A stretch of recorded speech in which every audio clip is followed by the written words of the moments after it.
It is a wild ride, and you can only ask Zohran Mamdani what's next. So he's here, and I'm going to ask him what's next. But I want to talk to you about the events where we now know that the White House is getting involved in the race. And part of it, I think, is that business leaders in New York have been trying to speak to the president and his advisors. I wonder what you think you can do to win them over and understand your campaign. You know, I've been sharing with business leaders across the city about how my vision for making the most expensive city in the United States of America affordable is one that actually benefits all of us, because so many of the most innovative businesses in this city are only able to be innovative if they can attract talent, young talent that can actually live here. And what we hear from so many young people is the cost of housing, the cost of childcare, the cost even of public transit is such that they have to consider other cities. And so this city, making this a living, breathing testament of what's possible, it would benefit our entire economy. So why do you think they're so afraid of you? You know, I think part of it is because of the threat that we pose to the movement behind Donald Trump. It's a movement of division. It's a movement of diagnosing despair only to then exploit it. And it's one that would cast into sharp relief the fact that Donald Trump ran an entire campaign about lowering the cost of groceries, about making the cost of living cheaper. And he's only exacerbated those same costs. And what separates us from that is that we would actually deliver on this message. And that would be something that would force the question of what he's been doing since he's been in office. Do you think that you have to change your message a little bit to appeal to these business leaders, to make them understand that you get where they're coming from? I think it's the same message that I've been sharing since the beginning. It's a willingness to have that conversation with anyone, whether on a sidewalk or a C-suite, and also knowing that there will be those who will oppose this agenda, and yet this is also a city for them, and we continue to want to work together. You know, campaigns change over time, and I know that what brought you to the dance was your focus on affordability, and it was an appealing message. But now with the increase in shootings in Brooklyn and in the Bronx, people are now focusing on public safety. So I'm wondering, what would your public safety plan look like? Explain it to our viewers. Absolutely. You know, prior to the West Indian Day Parade, I visited Little Caribbean, and I spoke to a number of residents in East Flatbush who were sharing their concerns around gun violence. And I met a number of New Yorkers who were part of the crisis management system, part of a cure violence approach to dealing with gun violence. And they told me how important it is to have a comprehensive approach to reducing gun violence and, frankly, rooting it out of the entirety of our city. And that it would take working with the police, working with the crisis management system, working with a cure violence approach, all of these things to deliver that safety. And then I went to the Bronx just a few days ago, and I met with a program called Guns Down, Life Up. And this is a program based in Lincoln Hospital. And one of the young men I met, he had actually been attacked and was in Lincoln Hospital, and he was thinking about retaliating. And that's when he learned about this program. They recruited him to join the program. And instead of another act of violence, he's instead now a mentor to others who have just gone through that same process. But here's my question. You also talk about establishing a division of public safety that would have social workers and psychiatric workers respond. What would that look like in New York City, in your mind? So right now, a lot of the things that give New Yorkers concern is especially happening in our subway system. And these are not incidents that might necessarily be categorized in CompStat or as a crime, but they are moments that showcase a mental health crisis, a homelessness crisis. And we have asked police officers to be the ones responsible and to respond to that, even though these are the same officers who signed up to respond to shootings, to respond to murders, to respond to serious crimes across our city. So our vision for a Department of Community Safety, the DCS, is that we would have teams of dedicated mental health outreach workers that we deploy to the 100 stations with the highest levels of mental health crises to respond to those incidents and get those New Yorkers out of the subway system and to the services that they actually need. I have two questions about that. So right now, the NYPD, according to testimony at the City Council, responds to about 180,000 calls involving emotionally disturbed people, EDPs. So how many social workers and experts do you think you would have to hire in order to deal with that level of call so that police wouldn't have to respond?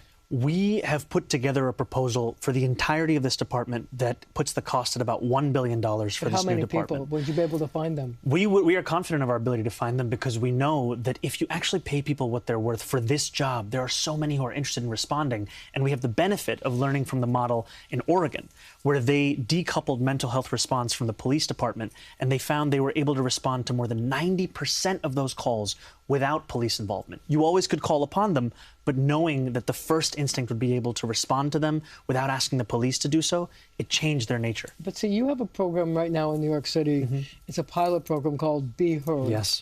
And it's very similar to what you have been proposing, except it's just a pilot program.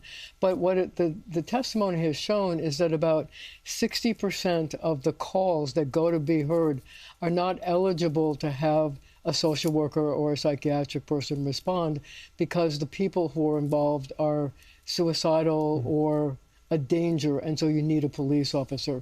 So how effective can your program be in relieving the police of that burden if so many of the calls are still going to require a cop? So I have heard from a number of experts who've been involved not only in the thinking behind Be Heard, but even the implementation about how this administration has really kneecapped its ability to succeed through a lack of funding, through a lack of support. And even just the question of the interoperability between 911 and 988 that the actual calls are getting through. This is a sign of an administration that isn't interested in pursuing this. And part of the reason I'm running for mayor is that it's time to have someone who leads this city who is sincerely interested in fulfilling the promise of these pilot programs, delivering that safety, because we're not seeing it right now. But see, if in fact the numbers are accurate and 60% of the calls require a police officer to respond, even a domestic violence case, would you have to change your mind about relieving the police of this responsibility? The outcome is always the most important thing. And even if it is 60%, that would still mean 40% that you're reducing from police responsibility that would allow them to increase their response times to serious crimes across the city. So when I asked you a question the other day, you said, for me, the number one most important thing is the outcome of public safety. Whatever can create the outcome, I will consider. Does that mean you might have to hire more cops? Look, I've said that I believe the current headcount that we have is an appropriate headcount, but as I've told you, it's an outcome-oriented approach to all of our policies. And to me, we keep talking about if we're going to hire more police officers, and yet there isn't a recognition of the fact that when I started this race, about 200 officers were leaving the department every month. Now it's 350 a month. How are you going to get more people to apply for the job if it's so difficult to do? I think the first thing is that you make sure that it's a job that's possible to fulfill.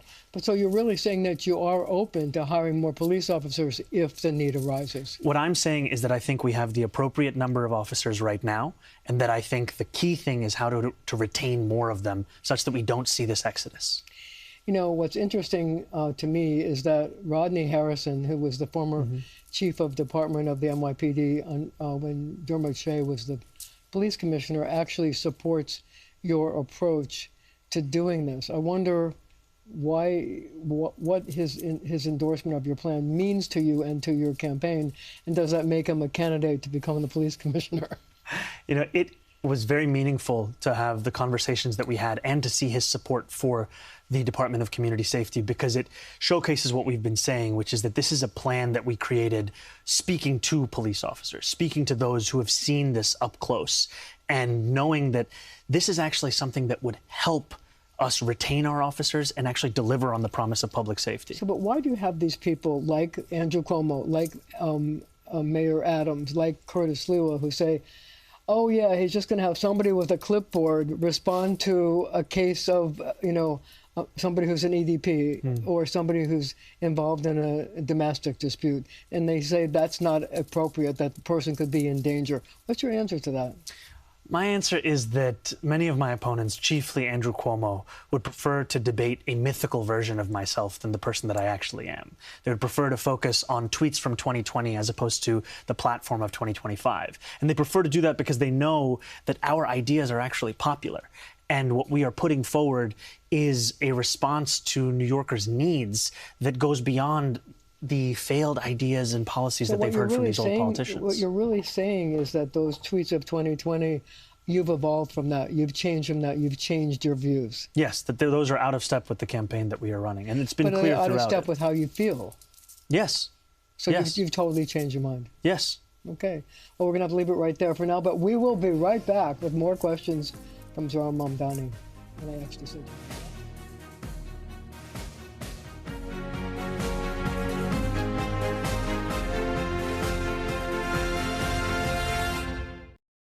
We are back with the Queen's Assemblyman who's trying to rewrite the political playbook in New York City. You may wonder why I called you the Queen's Assemblyman. Please. It's because I don't have to say your name. Just joking. I'll take it. No, anyway, I want to talk about education. Yeah. It's something that people care a lot about. And I wonder, I know that you've talked about the possibility of changing mayoral control. It's something that mayors have fought for. I wonder how you would change it.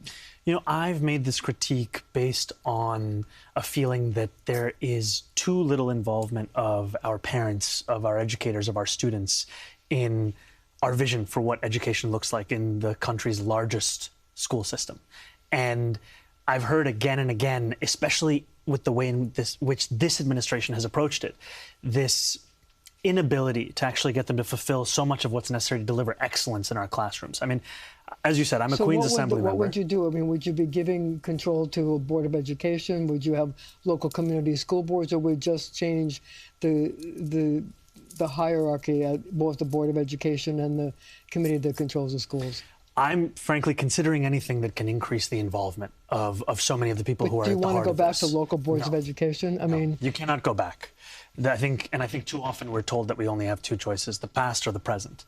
And I think it's important. How about the future? That's what I'm saying. That's the promise of the campaign.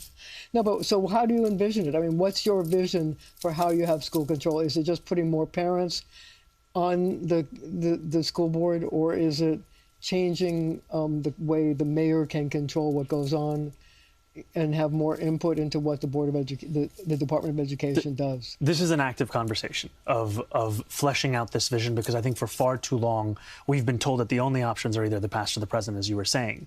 And for me, it comes back to we need to have an approach to our education system that is not a replica of what we've seen under the Adams administration, where we would pass the Class Size Reduction Act in Albany, and then we'd have to fight the mayor here to actually implement that reduction. Well, you're going to have to find more money for the schools in order to build more schools to do class reduction. Yes, but part of it is also to ensure that the agencies are fully staffed. The School Construction Authority, which has such a large role to play in building these classrooms, has 111 vacant positions. And part of that is because this is a city administration that has very little interest in actually having staff.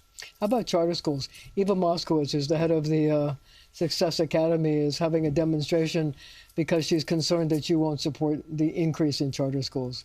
I've been skeptical of charter schools, and I've made my critiques. Those are all on the record. And I've also said that my skepticism and my critique does not preclude me from meeting New Yorkers who feel otherwise, because this is the importance of leading this city. It's one where I'm both honest and open.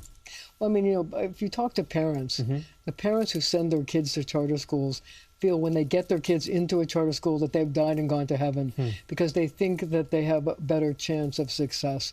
What's your response to them and how much they respect the charter school system? I am open to having that conversation with them. I've also heard from parents who've had very different experiences, and trying to get a real accurate sense of what it looks like to support our students across the 5 boroughs, and the focus on ensuring that every dollar that we actually win in Albany is one that comes back into these classrooms. So how are you going to, so you talk about winning dollars in Albany, given the cuts in federal funding and the stress it's going to put on the state budget, and then of course on the city budget, how are you going to have money to do all the things you want to do without making some cuts somewhere? And if you have to cut somewhere, where are you going to cut? I think this is why it's so critical to increase revenue on the most profitable corporations in New York State by having the same top tax rate as New Jersey. I think it's important for us to consider increasing taxes on the top 1% of New York City earners who make $1 million or more by 2%. These are the proposals that we've put forward. So as you say, we don't simply have to play a game of what are we cutting from people who already have so little. So one of the only ways that New York City can raise money is through the property tax. And when Bill de Blasio became mayor, he said, the one thing that we have to do is reform the property tax system. It hasn't happened. Yes. And it hasn't happened under him for 8 years. It hasn't happened under Eric Adams for 4 years. Is it going to happen under you if you win? Yes. How? And I can say that because How? of the fact that And how do you want to change it? I serve on the Real Property Tax Committee in the State Assembly. And I have sought to introduce legislation. I've been told in no uncertain terms that you can introduce legislation, but the scale of this issue is one that requires the leadership of the mayor.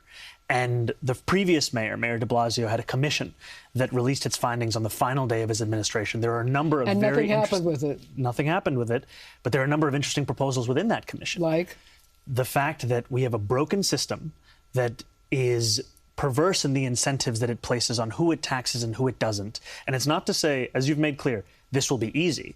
But the fact is, it is not a fair system.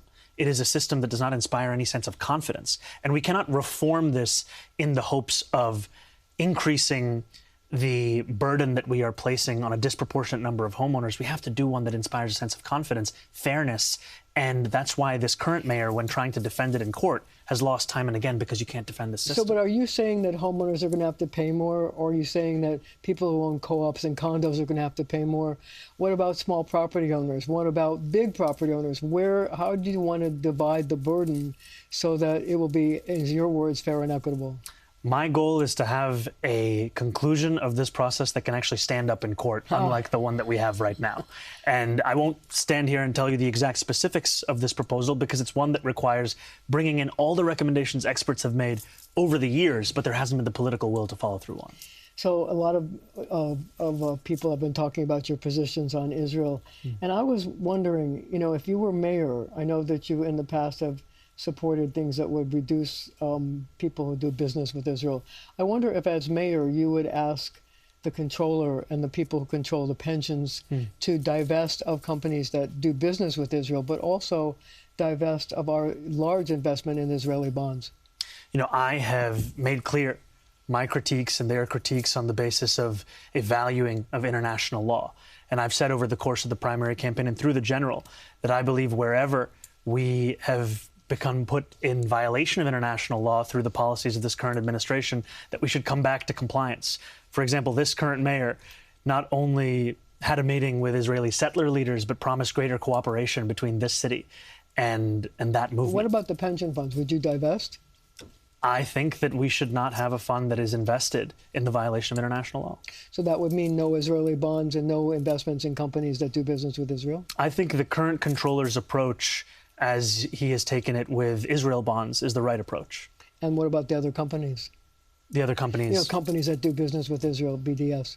I think the most important thing is to figure out where we are directly implicated. And in the city pension fund purchasing Israel bonds, that to me is something that is a clear indication of our values. And we know that our values are actually with international law. Well, we're going to have to leave it right there for now. But our conversation continues right after the show on our streaming channel, CBS News New York.